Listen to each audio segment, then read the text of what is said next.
Bike golden house. Bijapur गांव में नंदू नाम का एक आदमी रहता था। वह उसी गांव में रहने वाली एक लड़की सोनिया से बहुत प्यार करता था।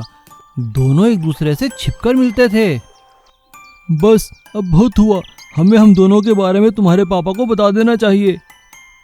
तुम ठीक कहते हो, कल ही पापा को सब सच बता देंगे।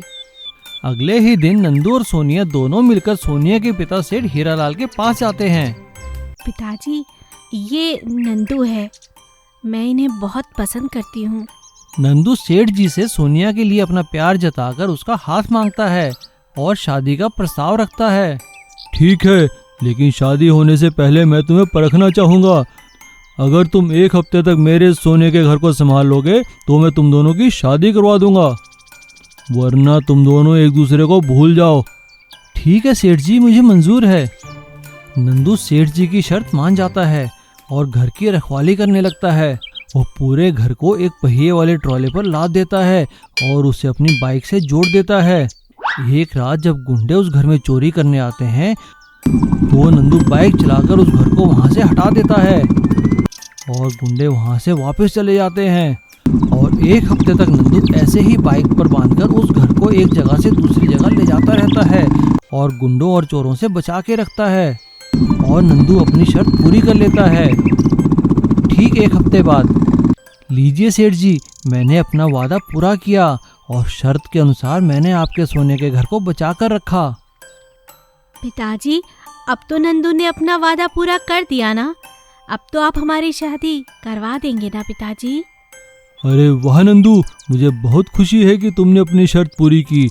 तुमने इस घर को जिस लगन से संभाला है उसी लगन से मेरी बेटी का भी ध्यान रखना। अब चलो, कल से शादी की तैयारियां शुरू कर दो। जी सेठ जी।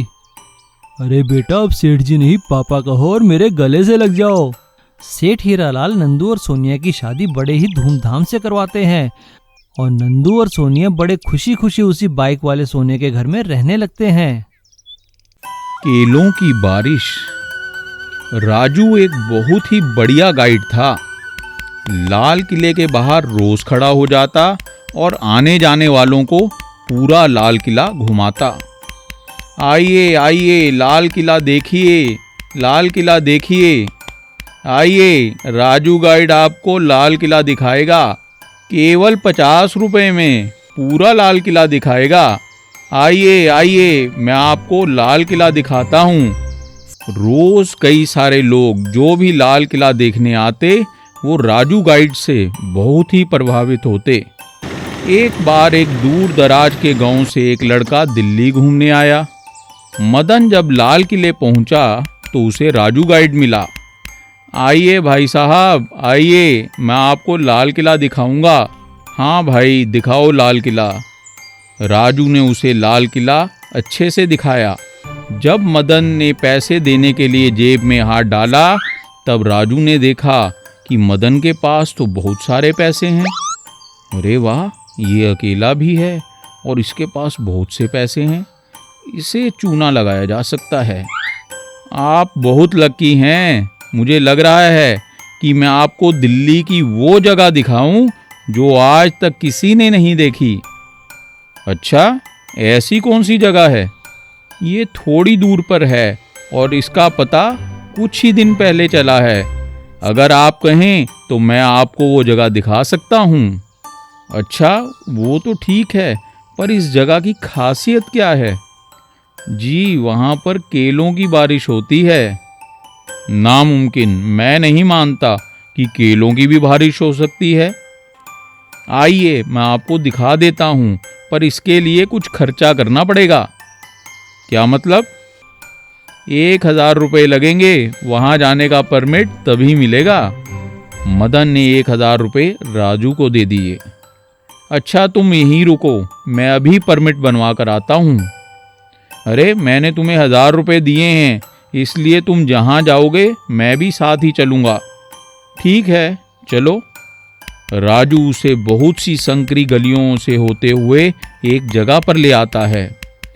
थोड़ी दूर चलने पर वो एक बावली में पहुंचते हैं। अब तुम यहाँ रुको, मैं जरा बाथरूम होकर आता हूँ। राजू वहां से निकलकर सीधा केले के ठेले पर गया और वहां से कुछ केले खरीदे। फिर उन सब केलों को बावली के ऊपर से नीचे की ओर फेंकता है जहां पर मदन खड़ा हुआ था। फिर तेजी से मदन के पास वापस आता है। अरे ये क्या, मेरे आने से पहले ही बारिश हो गई। चलो कोई बात नहीं, तुमने तो केले की बारिश होते हुए देख ली ना। मदन कोई जवाब नहीं दे सका। अच्छा भाई, चलता हूँ, मेरा काम तो हो गया, और लोगों को भी तो लाल किला दिखाना है ना। बाय। और मदन कोई जवाब ना दे सका और हक्का बक्का रह गया। कभी किसी की बेतुकी बातों में नहीं आना चाहिए। सूरजपुर नाम के एक गांव में अरुण करके एक आदमी रहता था। उसका पुराना फैन ठीक करने का व्यापार था। वह हर रोज गांव में जाकर सभी गलियों में घूम के फैन रिपेयर करके घर आता था। एक दिन जब वो बाहर गया था, उस दिन बहुत धूप थी। सुनो सुनो, फैन रिपेयर वाला आया। फैन जितना भी पुरानी हो ठीक करेंगे, जैसा भी हो ठीक करेंगे। ऐसा बोलकर गांव में जा रहा था, लेकिन शाम तक कोई भी उसे नहीं बुलाया।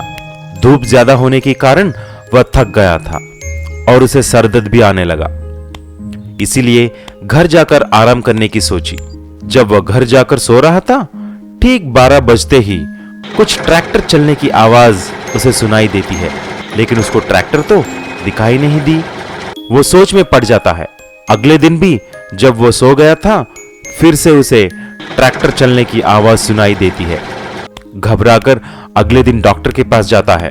डॉक्टर साहब, मुझे रात को अजीब आवाजें सुनाई दे रही हैं। कुछ ट्रैक्टर की तेजी से चलने की आवाज सुनाई दे रही है। अरे ये कैसा हो सकता है? अगर आसपास में कुछ नहीं तो ये सब तुम्हारी वहम है। रुको, मैं तुमको एक दवाई देता हूं। तुम इसे हर रोज रात को ठीक सोने से पहले ये दवाई लेकर सो जाना। आराम से सो जाओगे। अरुण ने जाकर ठीक ऐसा ही किया। सोने से पहले दवा खाकर सो गया। अगले दिन दोपहर तक नहीं उठा। जब उसका दोस्त सोनू आकर देखा तो अरुण सो रहा था। अरे उठो अरुण, तुम इतने देर तक सो क्यों रहे हो? देखा, टाइम 3 बज गया है। काम के लिए नहीं जाओगे क्या? उठो उठो। अरे यार, कल रात को मैंने ये दवा खा के सो गया और कुछ पता ही नहीं चला। लेकिन दवाई किस लिए है? अरे यार, मुझे अजीब से रात को ट्रैक्टर चलने की आवाज सुनाई दे रही है, इसीलिए डॉक्टर के पास गया तो ये दवाई दिया है। अरे यार, ये दवाई नहीं है, नींद की दवाई है। और ट्रैक्टर चलने की आवाज तो मुझे भी सुनाई दे रही है। लगता है दाल में कुछ काला है भाई। ऐसा बोलकर अरुण और सोनू गांव में जाकर डॉक्टर के घर के पास जाकर चुपके से देखते हैं। तभी उनको एक सीक्रेट सुरंग की मार्ग दिखाई दिया। वह सुरंग गांव के नीचे से जा रही थी। उसमें जाकर देखा तो वहां पर एक ट्रैक्टर में सोने का स्मगलिंग करते हुए 2 आदमी थे। तभी वहां पर डॉक्टर भी आया और ऐसा बोला, अरे बेवकूफों, कितने बार बोलना है कि ट्रैक्टर को धीरे से चलाया करो। गांव में सबको पता चल गया है इस ट्रैक्टर के बारे में। डॉक्टर को देखते ही अरुण और सोनू को पता चल गया कि डॉक्टर ही ट्रैक्टर में सुरंग की रास्ते से गोल्ड स्मगलिंग कर रहा है। तुरंत पुलिस को फोन किया और सारी बात बताई। ये बात पता चलते ही पुलिस आकर डॉक्टर को और उन दोनों आदमियों को गिरफ्तार कर लेती है। बाद में गांव वाले अरुण और सोनू की साहस को देखकर उनको इनाम भी देते हैं। Bike airplane. पुनीत नाम का एक आदमी गीतापुर गांव में अपनी पत्नी और 2 बच्चों के साथ रहता था। वह एक मैकेनिकल इंजीनियर था और बहुत मेहनत करता था।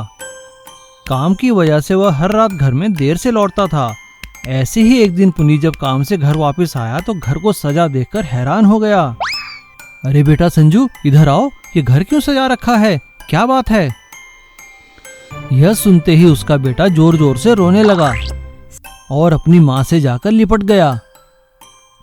तब पुनीत की बीवी ने उससे कहा, अरे आप कैसे भूल गए कि आज संजू का जन्मदिन है? पापा, आपको मेरा जन्मदिन भी याद नहीं? कैसे पापा हैं आप? हम आपका कब से इंतजार कर रहे हैं। आई एम सॉरी बेटा, काम ही इतना था, मैं भूल गया। सॉरी बेटा, मुझे माफ कर दो।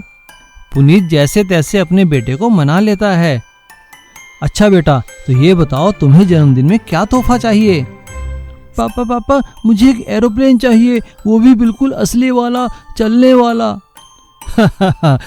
ठीक है बेटा, मैं पूरी कोशिश करूंगा कि तुम्हें चलने वाला एरोप्लेन ला कर दूं।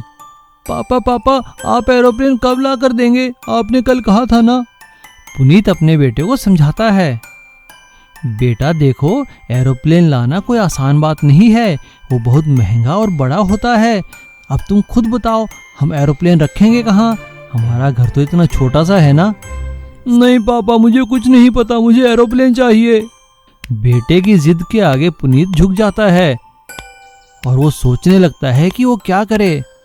तभी उसे आंगन में खड़े अपने पुराने स्कूटर को देखकर एक आइडिया आता है और वो उस स्कूटर को एक एरोप्लेन की शक्ल दे देता है और उसे गोल्डन कलर कर देता है।